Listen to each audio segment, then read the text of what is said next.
Ray, when you were building everything, what motivated you? Was it knowledge or money? It was really the game. I love the fact that I could be tested in the real world because I'm having these interactions. And I love the fact that I'm scored every day. I could score how I'm doing to 3 decimal places, you know?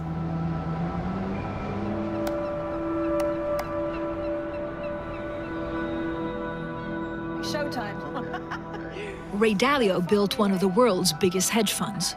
Now he's exploring the deep. How often are you on the boat, Ray? Well, often, let's say I'm probably on the boat 6 times a year, but I spend maybe a couple of weeks. And it's all over the place, right? All over the world. All over the place. We met him on board his research vessel in the port of Nice, where the United Nations Oceans Conference was in full swing.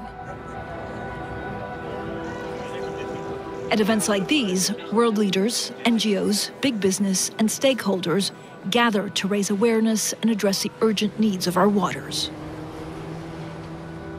So is President Lula coming? It's on and off, and it's on and off, but he is supposed to come with President Macron, but these things come and go. They're held up. I know what it's like.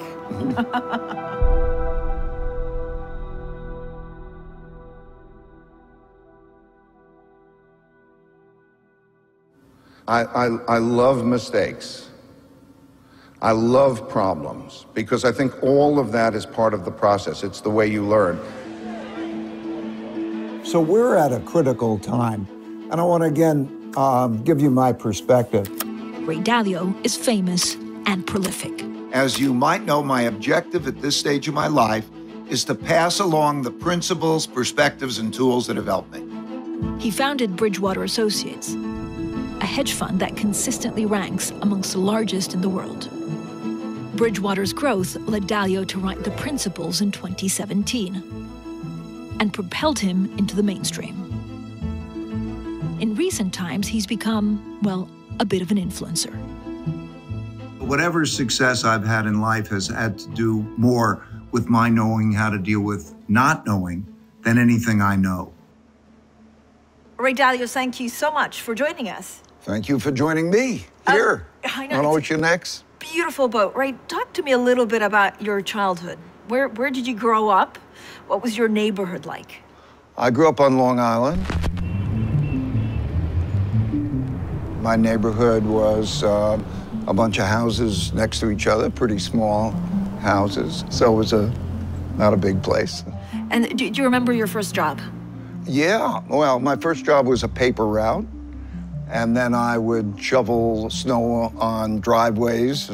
But then my real job when I was 12 is I got into caddying. And that changed my life, had a big impact. And why did it change your life? Because the people I was caddying for at the time, in the 60s, were always talking about the stock market. So I took my caddying money and I put it into the stock market, and I got hooked. I bought the only company that I ever heard of that was selling for less than $5 a share. The company I bought was about to go broke, so it was cheap, and then another company acquired it, and it tripled in money. And so I said, this making money is easy in the markets, and so I got hooked. This is at what, 12, yeah, 13? 12. And then did you decide at 12 years old to get into financial services? It was just like a game. Right. I loved playing the game, you know? Stocks went up then, and you could be lucky and think you were smart. Okay, so what happens after that? You finish school? I went to school, and then in 1973, I was in graduate school, Harvard Business School, and then I went out to work in commodities. So when did you decide to found Bridgewater? 1975, after I got fired from my job. And I got in a fight with my boss, and... What, physical fight? Yeah, well, I was rowdy then, you know? And so at a New Year's Eve company party, we got pretty drunk and we pushed each other around, and boom, I decked him, and then, anyway, so that's how I started Bridgewater, because I had clients and they wanted to hire me to give them advice. Bridgewater Associates is headquartered in Westport, Connecticut. In the mid-1990s, it had $4 billion of assets under management and $90 billion in 2024. Bridgewater, like a lot of its closest competitors, also made money in the 2008 global market crash. Dalio founded Bridgewater Associates in 1975 and ran it for 47 years. And only in 2025, nearly half a century after he started the company, Dalio sold his remaining stock and left the board. Hedge funds, like Bridgewater, are private clubs where rich people and big institutions pool their money. That pot of cash is then managed by professionals who don't just buy and hold, they also bet on prices going down, or borrow money to invest more than they have. They can buy anything, from stocks and bonds to currencies and commodities like gold and oil. Hedge funds essentially aim to make money even when the market is bad. So when you start Bridgewater, it wasn't plain sailing. It was a bit of up and down, and at some point it almost went under. Yes, which was one of the best experiences of my life. It changed me. Yeah. So this was in the 70s. And the 70s was a wild period, you know, market's wild. And so what happened in 1979, Paul Volcker gets appointed and tightens monetary policy. And I calculated that American banks had lent much more money to foreign countries that those countries were going to be able to pay back, and that we're going to have a big debt crisis. And this was very controversial. And then I was brought into a lot of attention. Wall Street Week, and then I testified to Congress.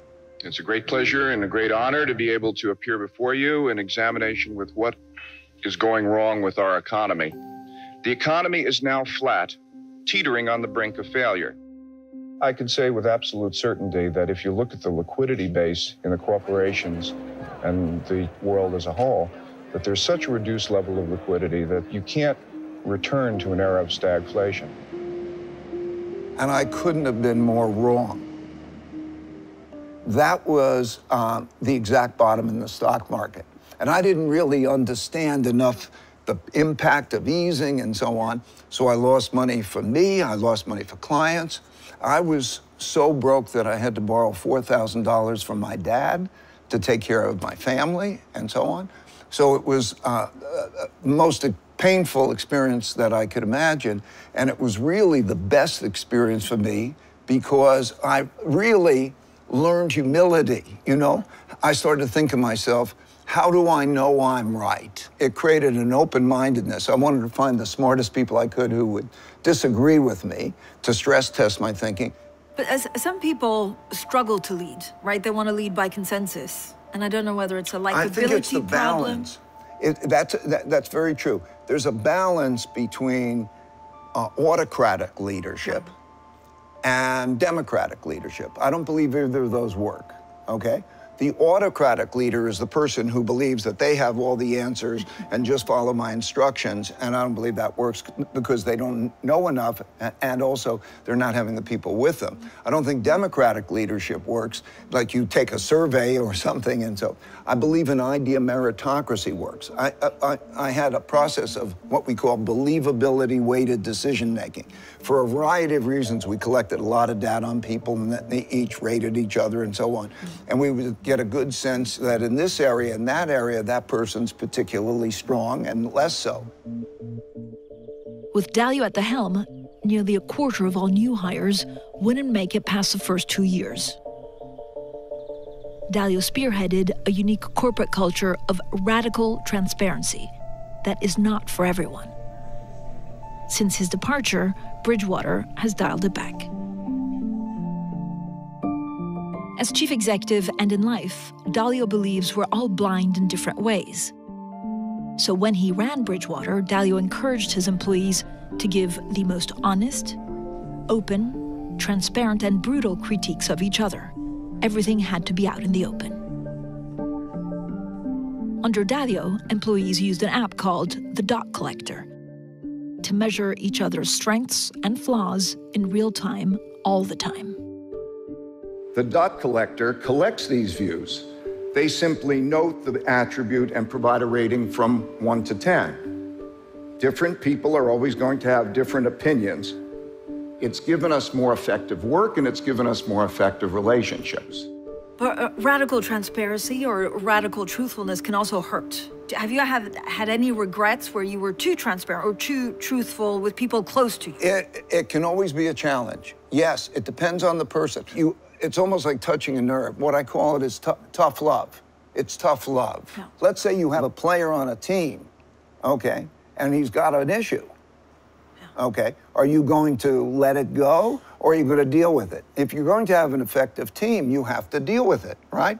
So I can't not deal with that. But this is the concern with leadership, right? You also want that person to be confident, because as soon as you lose that confidence, then you no longer have a player that's any good. Yes, but you see, the confidence I learned to get was by knowing my weaknesses, to gain the open-mindedness. Pain. Yeah. We don't like pain. But what happens is, pain is a messenger. It tells you about how the world works, and it tells you how you should deal with the world to be effective. How is that? I mean, how did you think about pay? Was it I think about pay as sharing the mission. And if we're successful, then we should share that. If we're not successful, we'll go through the pain. Can we go through the pain together in order to get to be successful? If it's too transactional, you're going to have a problem, okay? I want people who will go through the ups and downs with me because we have a greater mission. I want a community in which you always have the right and obligation to make sense of things. I want to help you all struggle well and evolve to get the most out of life. Was it tough leaving Bridgewater? No, it was a change, a big change, but it was like watching my kids grow up, okay? For 47 years, I was responsible for Bridgewater, okay? To watch that next generation, you know that you want them to be on their own. I know, but when your kids grow up, you still miss them a little bit, don't you? No, I don't have to miss them. We can still see and hug each other, and we can still have conversations about how the world works or any of that, right? But the decisions are theirs, and that's how it should be. The founder of the world's biggest hedge fund, Ray Dalio, is putting his efforts into what he's calling the planet's most important asset, the ocean. Dalio also co-founded the nonprofit initiative OceanX with his son, Mark Dalio. In Dalio's next phase of life, he wants to help us better understand our oceans, to travel and document our uncharted underwater worlds. These are manned submersibles. They go down 1,000 meters, so 3,300 feet, and so they unlock the world down there. We all the time discover species that have never been discovered. Around the world? Around every place, almost that we go. You've been in these? Oh, yeah, I love them. It takes 3 people. And you see species as you're going down. This is not manned. This is not manned. Yeah. It's called a remote operated vehicle. Yeah. And it will go down 6,000 meters, which is 18,000 feet, which will cover 98% of the world's ocean. Mark, of course you were here. I should have known you'd be in these. I didn't think about that. Oh, yeah, he's an ocean guy. He's an ocean guy. I know he's an oceans guy. How long did it take to build the ship? About 3 years from the architecture to building it through. No. Is there one thing that you're trying to? No, one thing. There's lots of things. Just trying we to want to see it understand all. it. This is twice the size of all Earth combined, right? Of all land, and it's never been explored. But why? Are you frustrated? I mean, you seem No, like... I'm excited. Okay. I'm excited. It's never been explored. Imagine there was a continent that has never been explored, and with all different species that don't. I mean, wow, how exciting, right? And important. What's been the most exciting thing you found so far? Is there something Probably discovering the giant squid, the first and only time that the giant squid has been discovered and shown in its media. That was maybe millions of people love that, but lots of things. Yeah, because historically it was like, the whale and the squid, right? You heard about these massive fights. Of course. Down there, 1,000 meters, all this stuff is going on. It's so terrifying. cool. I always, I think of tech titans fighting it out. The whale and the squid. You gotta go dive. You've never frayed into politics. No. Why not? I've had the things I'm doing, my games, you know, the investing and so on. And, you know, it's just not my thing. You stayed relevant I'm playing in one way or another. Other leaders maybe either don't know how or don't want to stay relevant. Like, it's tough, you know, when people stop recognizing you after a life in the spotlight. Oh, I think that No? No. I think that we all are going to be totally forgotten, you know, like that time. If you're working to be remembered or to be relevant in the spotlight, I don't think that's a good idea. I think the question is, are you having what you want? You know, are you having impact? So, Ray, talk to me about this phase in life. What do you enjoy the most? I'm still addicted to the markets and, you know, and what's going on. And do you look at them daily? Oh, yeah, all the time, right. What, I'm as immersed all of them? all of the markets. That's my game. I'll do that till I die. Yeah. I mean, I've interviewed you for many years, and actually what always surprised me is that it's always simple concepts, so that people overcomplicate the way the economy works, the way the markets work, and you've always boiled it down to simple concepts. Yeah, I mean, you can lose sight of the fundamentals by getting into this complexity, you know? Anybody can make something complicated. It takes a genius to make it simple. Then you can get into the details. But why do so few people understand that or view the world like you do? I think for two reasons. First of all, if you want to see the patterns, you have to see them across countries. And then I also think that economists and so are not tested in the markets. You know, it could become theoretical. Well, when you have to place bets and you have to get the penalties of being wrong and the rewards of being right, you know, then it's a different thing. Bridgewater is a global macro hedge fund. That means it values very high-level research about macroeconomics forces, including geopolitics, global trade, and central bank policy.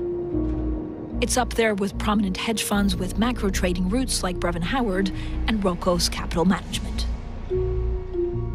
They make money by spotting inefficiencies and dislocations in financial systems and reaping the benefits of this chaos. Even volatility pays off in the sector. And to this day, Ray Dalio thinks big picture. Whenever things are coming along that I had not seen before, I really needed to understand if they happened in history so I could understand the mechanics, which is why then I study history. 1929 found the bottom falling out of the New York Stock Exchange, and the panic was on. Overnight, men of wealth were reduced to selling apples on street corners. The prosperity boom of the 20s had exploded like a giant soap bubble. Confidence and courage are the essentials of success in carrying out our plan.